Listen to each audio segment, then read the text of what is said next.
आज हम हड़प्पा सभ्यता के प्रमुख स्थलों में से लोथल के बारे में पढ़ेंगे। लोथल अहमदाबाद गुजरात में भोगवा नदी के तट पर खंबात की खाड़ी में स्थित है और इसकी खोज 1957 में एस.आर. राव ने की थी। ध्यान दीजिए, लोथल की खोज एस.आर. राव ने दी थी। कल हमने देखा था 1957 में, ये टेबल हमने कल पढ़ी थी कि लोथल, इसमें भी आप देखिए 1957 एस.आर. राव अहमदाबाद।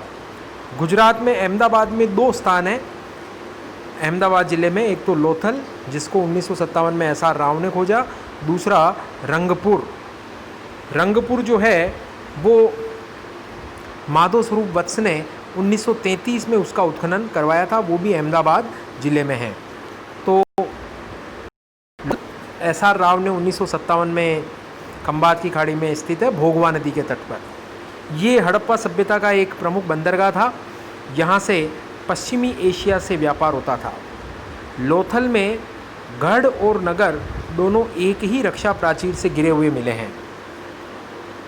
ये बड़ा इंपॉर्टेंट है, एक तो कि पश्चिमी एशिया से व्यापार लोथल से होता था, दूसरा गढ़ और नगर एक ही रक्षा प्राचीर से घिरे हैं।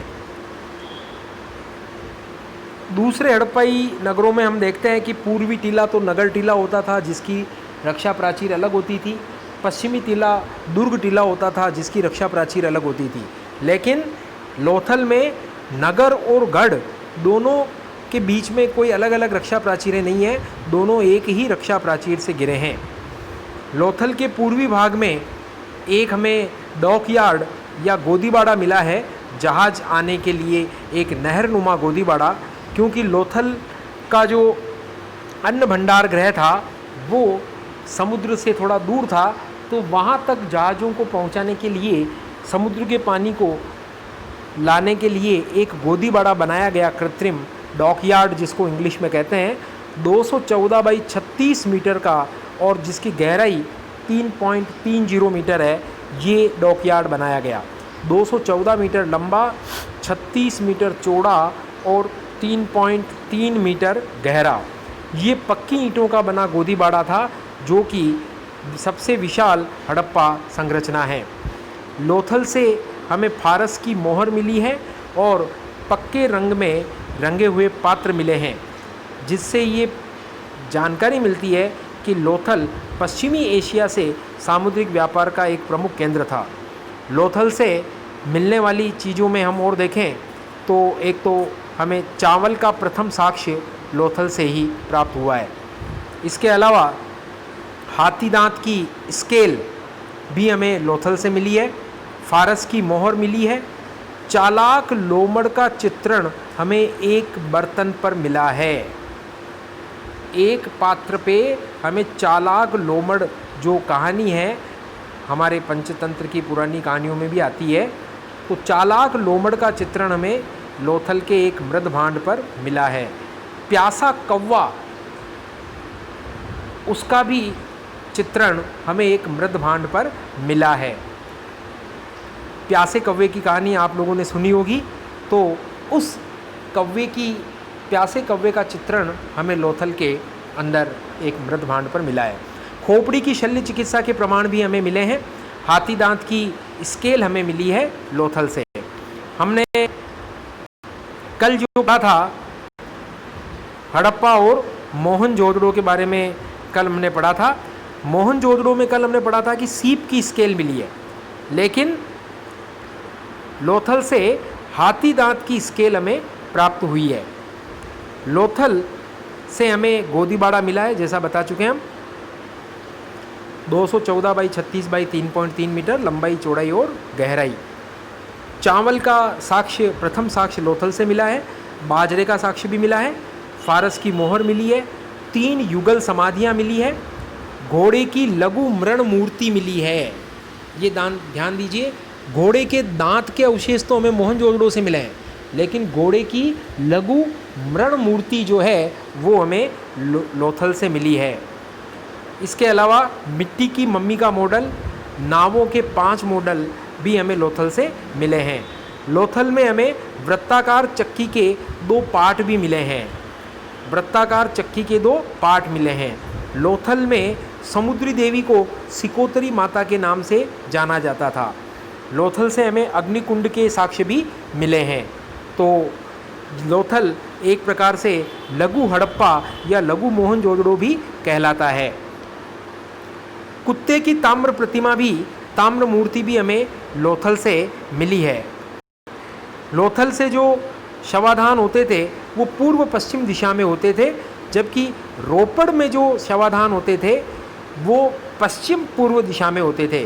अर्थात लोथल के शवाधानों में सिर पूर्व में होता था और पैर पश्चिम में रखे जाते थे कब्र में मृत शरीर के, लेकिन रोपड़ में सिर पश्चिम में और पैर पूर्व की ओर रखे जाते थे। तो ये लोथल बड़ा इम्पोर्टेंट है। लोथल में कब्रों के कंकालों के सिर उत्तर में तथा पैर दक्षिण दिशा की ओर करके हुए दफनाए भी मिले हैं। तो पूर्व पश्चिम के भी मिले हैं, साथ ही साथ उत्तर और दक्षिण दिशा के भी मिले हैं। एक मृत भांड पर जैसा हमने पढ़ा था पहले, एक कौवा और एक लोमड़ी उत्कीर्ण है, जो चालाक लोमड़ और प्यासे कौवे का प्रतीकात्मक उदाहरण है। लोथल से एक मकान में दरवाज़ा जो है वो गली की तरफ न खुलकर सड़क की ओर खुलता था। बाकी अधिकांश हड़प्पाई नगरों में घर का जो मुख्य दरवाज़ा होता था वो साइड वाली गली में खुलता था, मुख्य सड़क की ओर नहीं खुलता था। लेकिन लोथल में दरवाज़ा गली की तरफ न खुल करके मुख्य सड़क की ओर खुलता था। तो ये एक इम्पोर्टेंट फैक्ट है। तो ये आपका लोथल पूरा हुआ टॉपिक। इसके बाद में अगला हड़प्पाई शहर है आपका कालीबंगा। कालीबंगा से हम देखें तो इसकी खोज अमलानंद घोष ने की थी 1953 में। उसके बाद में बीबी लाल और बीके थापर ने, ब्रजबासी लाल और बालकृष्ण थापर ने 1961 में यहाँ पर उत्खनन और करवाया था। कालीबंगा के उत्खनन से हड़प्पाकालीन सांस्कृतिक युग के 5 स्तर मिलते हैं। कालीबंगा से भी हमें आपके कोटदीजी की तरह प्राक हड़प्पा काल के भी कुछ अवशेष मिले हैं, जिनमें जूते हुए खेत का साक्ष्य प्रमुख है। ये बहुत इंपॉर्टेंट फैक्ट है कि जूते हुए खेत का साक्ष्य हमें कालीबंगा से मिला है। कालीबंगा से हमें अग्निकुंड के भी साक्ष्य मिले हैं। जैसे लोथल से हमें मिले थे, हमने पढ़ा था अभी पिछले बार कि लोथल से हमें अग्निकुंड के साक्ष्य मिले हैं, उसी प्रकार कालीबंगा से भी हमें अग्निकुंड के साक्ष्य मिले हैं। कालीबंगा से और हमें क्या क्या मिला है? बेलनाकार मोहर मिली है, जो समकालीन मेसोपोटामिया सभ्यता में प्रचलित थी। इसके अलावा यहाँ से एक युगल समाधि भी मिली है। युगल समाधियाँ हमें लोथल से भी मिली थी, लेकिन उनकी संख्या 3 थी। कालीबंगा से हमें एक युगल समाधि मिली है। लोथल कालीबंगा से और क्या हमें ज्ञात हुआ है? कालीबंगा से हमें वृषभ की ताम्र मूर्ति मिली है, जबकि आपको पता होगा कि कुत्ते की ताम्र मूर्ति हमें लोथल से मिली थी। वृषभ का मतलब बेल, तो बेल की ताम्र मूर्ति हमें कालीबंगा से मिली है। प्रतीकात्मक समाधि भी हमें कालीबंगा से प्राप्त हुई है। कालीबंगा के घर कच्ची ईंटों के बने थे, जबकि हड़प्पा और मोहनजोदड़ो के जो स्थान थे, नगर भवन थे, वो सारे पक्की ईंटों के थे। अतः हड़प्पा और मोहनजोदड़ो की तुलना में कालीबंगा एक दीनहीन बस्ती प्रतीत होती है। कालीबंगा में हमें दुर्ग व नगर क्षेत्र दोनों अलग अलग रक्षा प्राचीर से घिरे हुए मिले हैं। किसी अन्य हड़प्पा नगर में निचला नगर रक्षा प्राचीर से नहीं घिरा है, जबकि कालीबंगा में दुर्ग व नगर दोनों अलग अलग रक्षा प्राचीर से घिरे थे। कालीबंगा से हमें कोई स्पष्ट जल निकास प्रणाली नहीं मिलती है। जल निकास प्रणाली का यहाँ पर अभाव था। भवन कच्ची ईंटों के बनते थे, अतः इसको दीनहीन बस्ती भी कहा जाता है अन्य हड़प्पाई नगरों की तुलना में। कालीबंगा में शवों की अंत्येष्टि के लिए 3 विधियाँ प्रचलित थी। कालीबंगा में शवों की अंत्येष्टि के लिए 3 विधियां प्रचलित थी, जिसमें पूर्ण समाधिकरण, आंशिक समाधिकरण और दाह संस्कार, ये तीनों के प्रमाण हमें मिलते हैं। कालीबंगा से सेल खड़ी की मोहरें मिली है, मिट्टी की छोटी मोहरें भी मिली है जिन पर हड़प्पा कालीन लिपि के अक्षर मिले हैं। और कालीबंगा से क्या प्राप्त हुआ है? कालीबंगा से हमें अलंकृत ईंट व पूरा हाथी दांत केवल कालीबंगा से ही मिला है। तो कालीबंगा से हमें अलंकृत ईंट भी मिली है, पूरा हाथी दांत भी मिला है। तो ये बड़ा इम्पोर्टेंट है। हमने चनहुदड़ो में देखा था हमें वक्राकार ईंट मिली थी, लेकिन कालीबंगा से हमें अलंकृत ईंट मिली है और पूरा हाथी दांत। घोड़े के दांत के अवशेष हमें मोहनजोदड़ो से मिले थे, कालीबंगा से हमें पूरा हाथी दांत मिला है। कालीबंगा से मिले साक्ष्यों को अगर समराइज करके देखें तो हमें बेलनाकार मोहर मिली है, ईंटों से निर्मित चबूतरे मिले हैं, फर्श में अलंकृत ईंटों का प्रयोग मिला है, हवन कुंडों के प्रमाण मिले हैं, जुते हुए खेत का साक्ष्य मिला है, एक युगल समाधि मिली है, प्रतीकात्मक समाधियाँ भी मिली है, तांबे की वृषभ मूर्ति भी हमें कालीबंगा से प्राप्त हुई है, ऊंट की अस्थियाँ भी मिली है, पूरा हाथी दांत मिला है। कालीबंगा के घरों में अपने अपने कुएँ थे, कालीबंगा के घरों में अपने अपने कुएँ थे। ये बड़ा इम्पोर्टेंट है। जैसे हड़प्पा के अंदर हमने देखा था कि घरों में कुएँ नहीं थे, एकमात्र शहर था हड़प्पा नगर था जिसमें घरों में कुएँ नहीं थे। बाकी सभी हड़प्पाई नगरों में हमें घरों में कुएँ मिलते हैं। तो कालीबंगा से भी हमें घरों में कुएँ के प्रमाण मिले हैं। कालीबंगा से हमें अलंकृत ईंट मिली है, बेलनाकार मोहर मिली है, घरों में कुएँ थे, काले रंग की चूड़ियाँ यहाँ से मिली है। इस कारण से इस नगर का नाम कालीबंगा रखा गया। कालीबंगा से हमें मातृ देवी की कोई भी मूर्ति नहीं मिली है। ध्यान दीजिए, कालीबंगा से हमें मातृ देवी की कोई भी मूर्ति नहीं मिली है। ये इम्पोर्टेंट फैक्ट है। जैसे चनहुदड़ो के अंदर हमें दुर्ग का प्रमाण नहीं मिला है, उसी प्रकार कालीबंगा से हमें मातृ देवी का प्रमाण नहीं मिला है। कोई मूर्ति मातृ देवी की कालीबंगा से हमें प्राप्त नहीं हुई है। कालीबंगा और लोथल दोनों स्थानों से हमें खोपड़ी की शल्य चिकित्सा के प्रमाण मिलते हैं। तो ये इम्पोर्टेंट फैक्ट है। साथ ही साथ भूकंप के साक्ष्य भी हमें कालीबंगा से प्राप्त हुए हैं। तो ये अपना टॉपिक कालीबंगा वाला कंप्लीट हुआ। उसके बाद अगला प्रमुख हड़प्पाई नगर आता है बनवाली। बनवाली ये हरियाणा के हिसार जिले में स्थित है और इसी खोज आर.एस. बिष्ट ने 1973 में की थी। रविंद्र सिंह बिष्ट द्वारा इसकी खोज की गई थी। यहाँ के जो प्रमुख चीज़ें जो यहाँ से मिली है, विशेषताएं देखें हम तो एक तो यहाँ की सड़कें जो है वो नगर को स्टार शेप्ड में काटती है। स्टार शेप्ड का मतलब तारे की आकृति में नगर को काटती है। तो ये एक बड़ा इम्पोर्टेंट फैक्ट है कि बनवाली शहर की, बनवाली नगर की सड़कें एक दूसरे को स्टार शेप्ड में काटती है। इसके अलावा बनवाली से हमें वाश बेसिन का प्रमाण भी मिला है। प्रमोद, वाश बेसिन का प्रमाण कहाँ से मिला है? बनवाली से।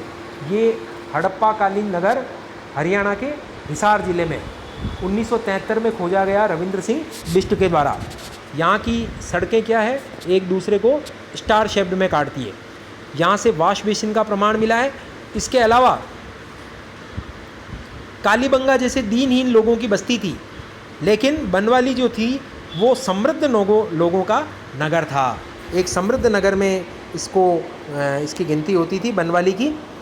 बनवाली में भी कालीबंगा की तरह प्राक हड़प्पा व हड़प्पा कालीन संस्कृतियाँ दोनों मिलती है। कालीबंगा में तो जैसे स्पष्ट जल निकास प्रणाली का अभाव था और मातृ देवी की मूर्ति भी नहीं मिली है। बनवाली में जल निकास प्रणाली, यहाँ भी जल निकास प्रणाली का क्या था? अभाव था। तो ये बड़ा इम्पोर्टेंट फैक्ट है कि बनवाली में जल निकास प्रणाली का अभाव था, जो कि सिंधु सभ्यता की विशेषता थी। बनवाली से हमें क्या मिला है? खिलौने के रूप में हल्की आकृति मिली है। जौ के अवशेष मिले हैं, जौ के अवशेष बनवाली से मिले हैं, बहुत इंपॉर्टेंट फैक्ट है, एग्जाम में आया हुआ क्वेश्चन है। तिल और सरसों के ढेर मिले हैं। तांबे के बाणाग्र मिले हैं, बाण के अग्रभाग जो तांबे के बने हुए वो हमें बनवाली से मिले हैं। मातृ देवी की लघु मृण मूर्तियाँ मिली है। कालीबंगा से तो हमें कोई मातृ देवी की मूर्तियाँ ही नहीं मिली है, लेकिन बनवाली से हमें मातृ देवी की छोटी मिट्टी की मूर्तियाँ मिली है। फिर आता है आपका सुरकोटड़ा। ये जगतपति जोशी ने गुजरात के कच्छ जिले में स्थित इस स्थान की 1960 में खोज की थी। यहाँ ये जो स्थान है ये हड़प्पा सभ्यता के पतन को दर्शाता है। बड़ा इंपॉर्टेंट फैक्ट है कि सुरकोटड़ा नगर हड़प्पा सभ्यता के पतन को दर्शाता है। यहाँ से घोड़े की अस्थियाँ मिली है, यहीं से घोड़े की अस्थियाँ मिली है। इसके अलावा अन्य किसी हड़प्पाई स्थल से हमें घोड़े की अस्थियाँ प्राप्त नहीं हुई है। घोड़े का दांत तो हमें मोहनजोदड़ो से मिला है, ध्यान दीजिए, घोड़े का दांत तो मोहनजोदड़ो से मिला था हमें, लेकिन घोड़े की अस्थियां वो हमें कहाँ से मिली है? सुरकोटड़ा से प्राप्त हुई है। इसके अलावा सुरकोटड़ा से एक विशेष प्रकार की कब्र मिली है, अनोखी कब्र, विशेष प्रकार का कब्रगाह जिसको कहते हैं। उसके अंदर एक ही कब्र में 4 कलश शवाधानों के साक्ष्य मिले हैं। कलश शवाधानों के साक्ष्य का मतलब 4 कलशों में हड्डियाँ रखी गई है और उनको दफनाया गया है। तो ये आपका सुरकोटड़ा स्थान। उसके बाद में रंगपुर, ये माधव स्वरूप वत्स ने 1931 में इसकी खोज की थी। कई कई जगह इसका 1933 आता है और बाद में SR राव ने भी यहाँ पर खुदाई कराई 1953 में। ये गुजरात के अहमदाबाद नगर में ज़िले में स्थित है रंगपुर। रंगपुर से न तो हमें कोई मुद्रा मिली है, न हमें मातृ देवी की कोई मूर्ति मिली है। रंगपुर और प्रभास पत्तन अर्थात सोमनाथ, ये सिंधु सभ्यता के औरस पुत्र माने जाते हैं। बड़ा इंपॉर्टेंट फैक्ट है, रंगपुर और प्रभास पत्तन ये सिंधु सभ्यता के औरस पुत्र माने जाते हैं। रंगपुर से हमें सिंधु सभ्यता के उत्तरकालीन अवशेष मिले हैं। यहाँ से कच्ची ईंटों का दुर्ग भी मिला है रंगपुर से। फिर आता है आपका रोजदी, ये भी गुजरात का स्थान है जहाँ से हाथी के अवशेष मिले हैं, रोजदी से। मालवण आता है गुजरात के सूरत जिले में ताप्ती नदी के मुहाने पर।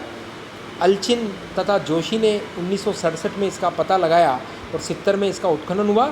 मालवण से लाल, चमकीले लाल और काले प्रकार के मृद भांड मिले हैं, जो इस बात का द्योतक है कि मालवण मध्य भारतीय, दक्कनी और सौराष्ट्र के ताम्रपाषाणकालीन संस्कृति का संगम स्थल था।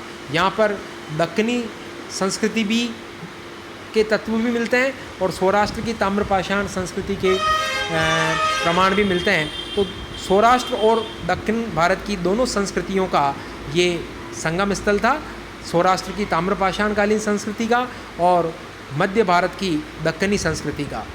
यहाँ से सांड की मृण मूर्तियाँ मिली है, कार्नेलियन के मनके मिले हैं और तांबे व कांसे के उपकरण हमें रंगपुर से मालवण से मिले हैं। इसके बाद आता है आपका कोटदी, ये सिंध प्रांत के खैरपुर पाकिस्तान में स्थित है। धुरिये ने इसकी खोज की थी 1935 में और फजल अहमद ने बाद में 1955 में इसकी खुदाई करवाई थी। कोटदीजी व आमरी ये सिंधु सभ्यता के 2 प्राक हड़प्पाई स्थल माने जाते हैं। यहाँ पर संभवतः पाषाण युगीन सभ्यता का अंत हुआ और हड़प्पा सभ्यता का विकास हुआ। कोटदीजी से क्या क्या चीज़ें मुख्य मिली है? एक तो किलेबंद बस्ती मिली है, पत्थर के बाणाग्र मिले हैं। आप ध्यान दीजिए, हमने ऊपर पढ़ा था कि तांबे के बाणाग्र में बनवाली से मिले थे और पत्थर के बाणाग्र में मिले हैं कोटदीजी से। इसके अलावा फिर आता है आपका राखीगढ़ी, ये हरियाणा के अंदर रफ़ीक मुगल ने इसकी खोज की थी। इसका एरिया 240 हेक्टेयर का माना जाता है। यहाँ से सिंधु लिपि से युक्त एक लघु मुद्रा भी प्राप्त हुई है। राखीगढ़ी सिंधु सभ्यता के 5 बड़े नगरों में से एक स्थल है। ये स्थल सिंधु सभ्यता के 5 बड़े नगरों में से एक है। धोलावीरा के बाद ये भारत में दूसरा बड़ा हड़प्पा कालीन नगर है राखीगढ़ी। ये भी एक प्राक हड़प्पाई स्थल माना जाता है। फिर आता आपका मिताथल। मिताथल हरियाणा के भिवानी ज़िले में स्थित है 1968 में यहाँ पर सूरज भान ने उत्खनन करवाया था। यहाँ से सरस्वती नदी के किनारे जो स्थान है वहाँ से हमें 2 चांदी के मुकुट मिले हैं। तांबे की कुल्हाड़ी भी मिताथल से मिली है, चांदी के मुकुट भी मिताथल से मिले हैं। तो ये आपका हरियाणा के भिवानी ज़िले में जो मिताथल है सूरज भान के द्वारा यहाँ पर उत्खनन करवाया गया। तो यहाँ पर आज हम अपना लेक्चर समाप्त करते हैं। शेष बचे हुए हड़प्पा स्थलों के बारे में हम कल अध्ययन करेंगे। धन्यवाद।